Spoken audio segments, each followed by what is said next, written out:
এক বাবা এসে বললেন, ওমরে ফারুক, আমার ছেলে কথা শোনে না, বেয়াদব। ওমরে ফারুক ছেলেরে ডাকলেন, বাবা তুমি তোমার আব্বাজানের কথা শোনো না, এটা তো কবিরা গুনাহ। ছেলে বলে, ওমরে ফারুক, সব দায় দায়িত্ব আল্লাহ ছেলে মেয়েদেরকে দিয়েছে, বাবা মাকে কোনো দায়িত্ব দেয় নাই? ওমরে ফারুক বললেন, অবশ্যই দায়িত্ব দিয়েছে। তাহলে বলেন আমার বাবার দায়িত্ব কি? উনি বললেন, প্রাইমারিলি প্রথমত 3 দায়িত্ব। আইয়ান তাকিয়া উম্মা, পৃথিবীর প্রতিটি বাবার উচিত ছেলেদের মেয়েদের জন্য ভালো মায়ের ব্যবস্থা করা।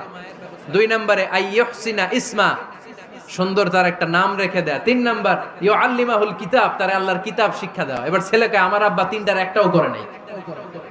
এবার ওমরে ফারুক রেগে গেলেন, বাবার কাঁধে ধরলেন, বললেন, তুই ছেলের জন্য বিচার নিয়ে আসলি, তোর 3টা দায়িত্বের একটাও তুই পালন করিস নাই। ছেলে বলে,